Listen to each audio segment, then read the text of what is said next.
It's crazy how unpredictable life can be. One moment, you're watching your hero achieve greatness, and the next, you hear they've tragically passed away from a heart attack. No matter how famous or accomplished they were, the loss still hits hard. Take Don Drysdale, for example. Sure, he didn't have the best reputation when it came to getting along with teammates or fans, but he'll always be remembered and missed for the incredible player he was.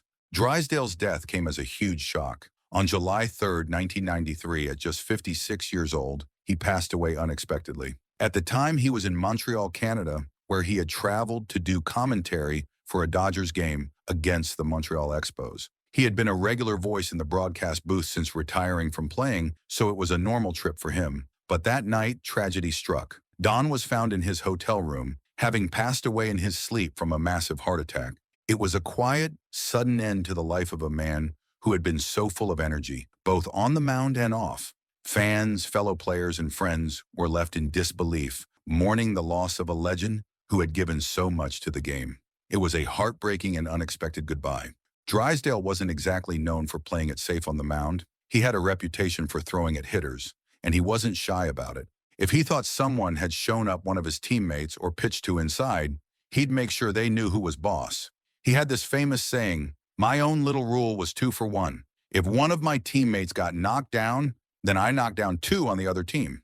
It was his way of looking out for his guys, but it definitely didn't sit well with everyone. Some people admired him for his toughness and how he stood up for his team, while others criticized him for being reckless and not having enough control. Either way, there was no doubt that Drysdale played the game with a fierce, take-no-prisoners attitude. He wasn't afraid to make a statement, whether it was with a strikeout or a well-placed fastball. In the 1965 World Series, Sandy Koufax made a bold decision not to pitch Game 1 because it fell on Yom Kippur, the holiest day in the Jewish calendar. It was a move that earned him a lot of respect, but it also left the Dodgers in a bit of a bind, and then came the time for Drysdale to step in. Unfortunately, it wasn't his best day. He gave up 7 runs in just 2.2 innings. When manager Walter Alston came to take him out of the game, Drysdale supposedly cracked a joke, saying, "Hey, Skip, bet you wish I was Jewish today, too."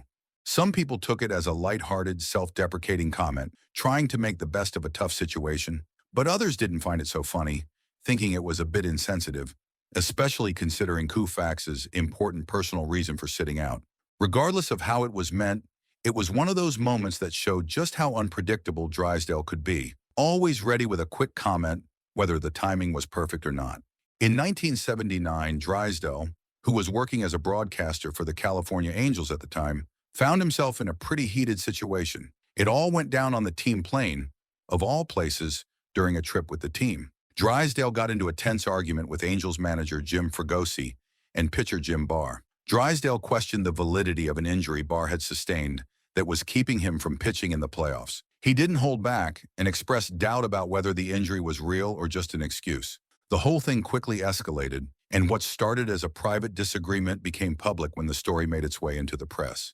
Realizing the controversy he had caused, Drysdale eventually apologized, acknowledging that he had overstepped. It was an uncomfortable moment for him, especially considering his usual tough guy persona, but it also showed that even someone as confident as Drysdale wasn't immune to getting caught up in a heated moment.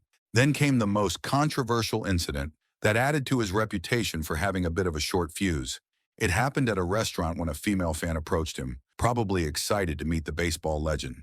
But things didn't go as expected. According to reports, Drysdale allegedly shoved the woman away, which understandably caused a scene. No charges were ever filed, but the whole situation didn't exactly help his image. It was another reminder of Drysdale's sometimes volatile temper, which had been part of his persona for years, whether on the mound or off.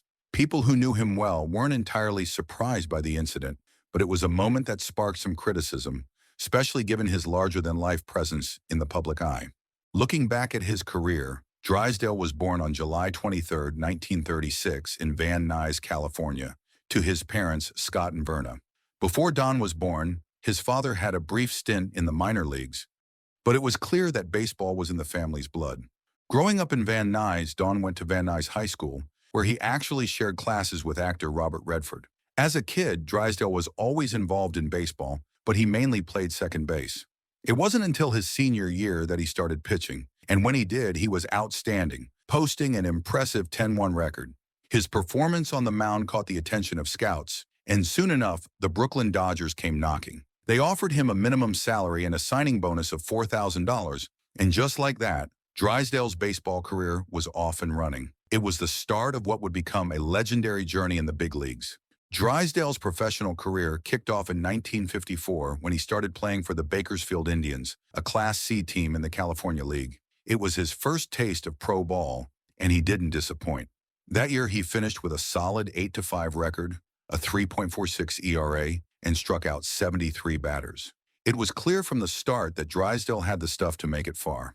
The following year, in 1955, Drysdale got the call to move up to the AAA Montreal Royals, a team in the International League.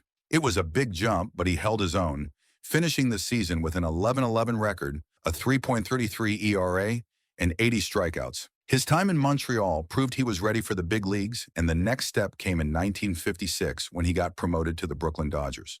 Just like that, the young pitcher's dream was coming true, and he was about to begin his journey toward becoming one of baseball's greats. Drysdale's major league debut came on April 17, 1956, against the Philadelphia Phillies. It wasn't a win for his team, an 8-6 loss, but it was still a memorable moment. Drysdale pitched a scoreless ninth inning, showing the potential that had the Dodgers excited about him. Just a few days later, on April 23rd, he made his first start, again against the Phillies. This time, he delivered a complete game victory, giving up only 1 run and striking out 9 batters. It was a performance that turned heads, and Drysdale ended his rookie season with a solid 2.64 ERA and 55 strikeouts in 99 innings. But his path to greatness wasn't all baseball. After the 1957 season, Drysdale, along with his teammate Sandy Koufax, served 6 months in the United States Army Reserve. They were stationed at Fort Dix in New Jersey and Van Nuys, California, and it was a tough experience that Drysdale later reflected on. In his autobiography, Once a Bum, Always a Dodger, he wrote about how that time shaped him. When you wake up at 3:30 every morning and you realize that some of your buddies are just getting back home, it gives you a lot of discipline. He went on to say that serving in the Army was eye-opening, teaching him that no matter how big you were in baseball, at Fort Dix, everyone was equal. Back on the field, Drysdale's career really took off in the early 1960s. In 1962, he had one of his best seasons, winning 25 games and leading all of Major League Baseball with 232 strikeouts. That year, he was awarded the Cy Young Award and was named the Sporting News Player of the Year and Pitcher of the Year. Then in 1963, Drysdale struck out 251 batters and helped the Dodgers win the World Series. He pitched a brilliant 1-0 victory in Game 3 over the Yankees at Dodger Stadium, solidifying his status as one of the game's top pitchers. Even more remarkable, in 1965, Drysdale showed his versatility. Not only was he dominating on the mound, but he was also the Dodgers' top hitter that season, becoming the only player on the team to hit over 300. That year, he also tied his own National League record for pitchers by hitting 7 home runs. And of course, he won 23 games, helping the Dodgers claim their 3rd pennant in Los Angeles. Drysdale's career was filled with unforgettable moments, and his toughness on the mound and determination to win were key to making the Dodgers one of the best teams of the era. In 1965, something unforgettable happened during the World Series. Sandy Koufax, one of the best pitchers in the game, made the bold decision not to pitch in Game 1 because it fell on Yom Kippur, the holiest day in the Jewish calendar. Drysdale stepped up and pitched poorly. He gave up 7 runs in just 2 2/3 innings, and the Dodgers ended up losing the game 8-2 to the Minnesota Twins.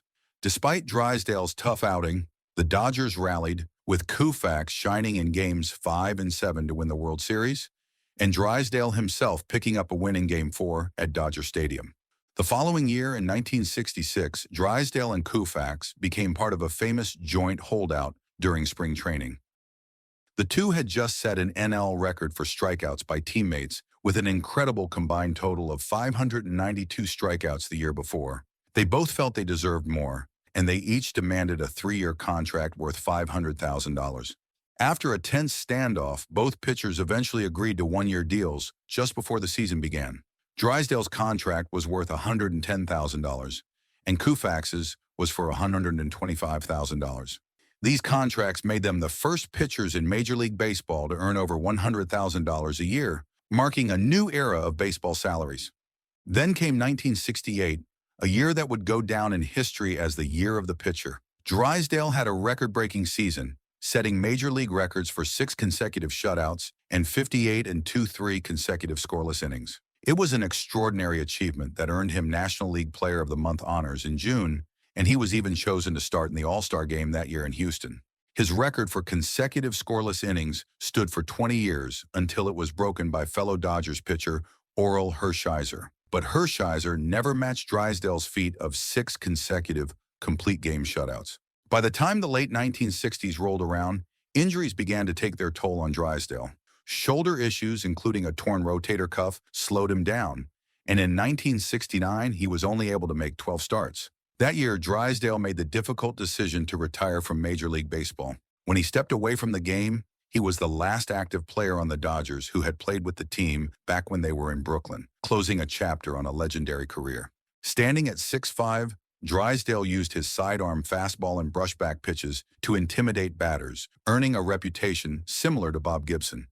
He led the NL in hit batsmen for 5 seasons and set a modern NL record with 154. He also gave up 17 home runs to Hank Aaron, the most of any pitcher.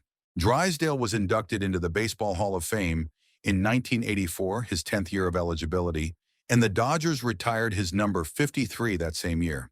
A 9-time All-Star, Drysdale set records for starting 5 times and pitching 19.1 innings, with a 2-1 record and a 1.40 ERA. And that wraps up today's video. If you enjoyed it, don't forget to hit that like button and subscribe to the channel so you never miss out on more great content. Thanks for watching, and we'll see you next time.